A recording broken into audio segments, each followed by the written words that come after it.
A wise little green man once told me that size matters not, but honestly, disagree I must. Size kind of matters in more situations than others. I've kind of always been a short guy. I've always had to look up to people, literally. It didn't really bother me though until high school when you really start to question who you are as a person. Going into freshman year was okay because not many people hit their growth spurts and nobody really cared about height because everyone was just trying to fit in. But let me tell you, sophomore year was a slap across the face.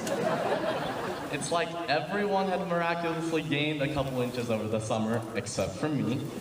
So mom being mom jumped at the chance to comfort me, telling me that I still had time and I was still a growing boy. And I thought to myself, mom is right more often than not. And my brother is 6 feet tall, so I've still got hope. But junior year rolls around and I'm thinking, how is it genetically possible that my 6-foot tall brother stole all the tall genes? Because I stayed at this height and my neck had to keep looking higher and higher for all my friends who would not stop growing. So now it was my dad's turn to try and comfort me a little, and he was more along the lines of, yeah, you're short, but does it really matter? And I took it kind of rough at first because all I wanted was to grow. A couple of inches wouldn't kill. Over time, I kind of saw where he was coming from, like complaining wasn't gonna help me. But at the same time, I was realizing all these situations where being tall would help me. Like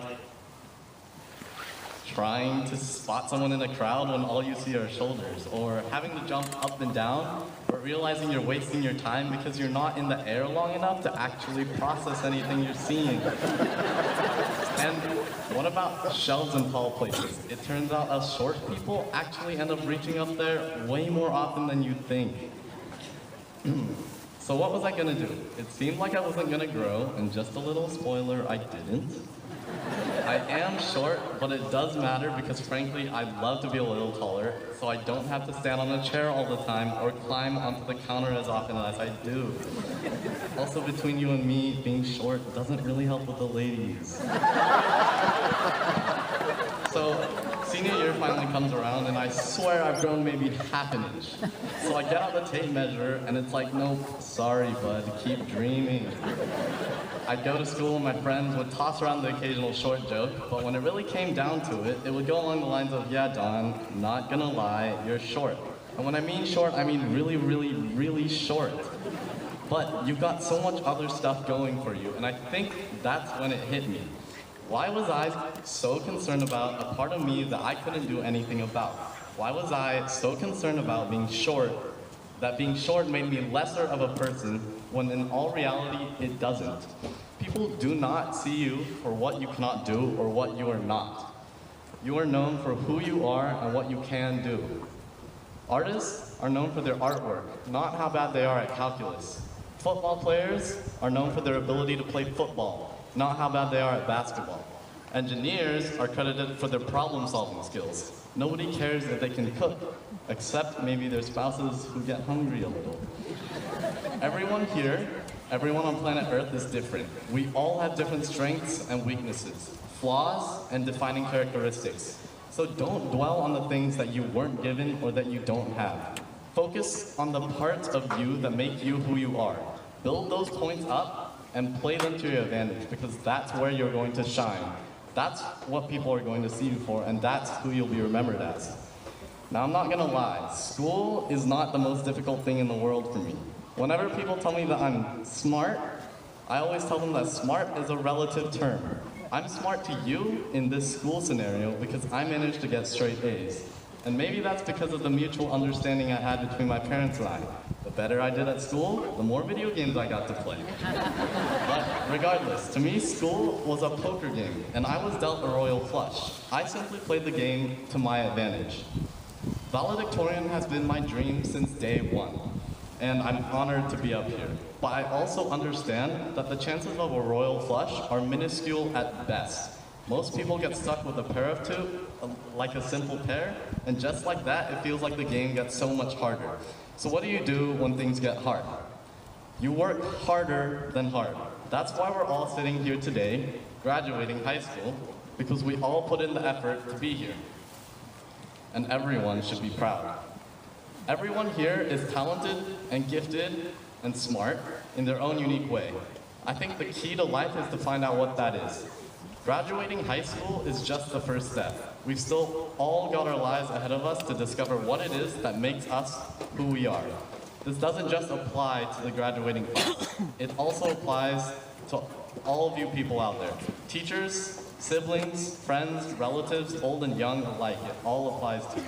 Maybe you complain about your job, or you feel as if you're meant for something greater. So while you're alive, take advantage of everything you've ever been given and show people who you are, not who you are not.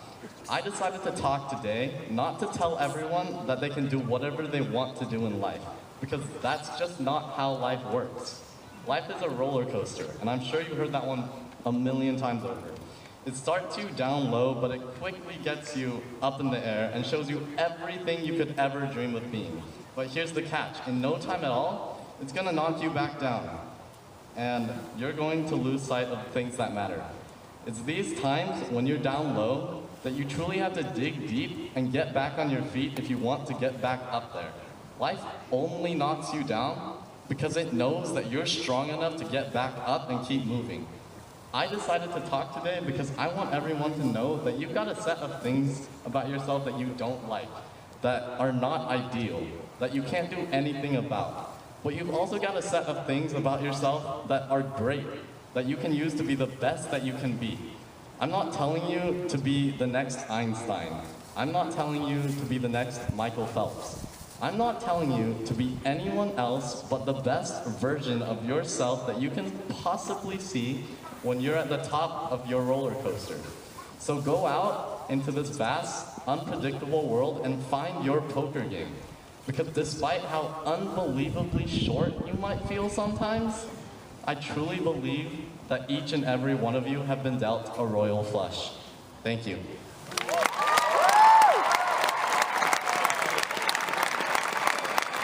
Thank you, Mr. Belcher. It is indeed a privilege for me to stand in front of these young people and endorse their achievements. What we've heard over the last hour or so reinforces that this is certainly an accomplished group of graduates, both individually and collectively. Members of the class of 2017, congratulations on graduating from high school. As you leave here to begin the next chapter in your lives, I urge you to carry yourselves with character. Each day, commit to making someone else's day a better one, and be bold in your thinking, and be bold in your actions. For it was Mark Twain who said, 20 years from now, you will be more disappointed by the things that you didn't do than by the ones that you did. So throw off the bow lines, sail away from safe harbor, catch the trade winds in your sails, explore, dream, and discover. Mr. Belcher, by the authority vested in me by the State of Washington and the Board of Directors, I hereby accept this class as having met the graduation requirements of the State of Washington and the Snoqualmie Valley School District. Congratulations and best wishes to you all.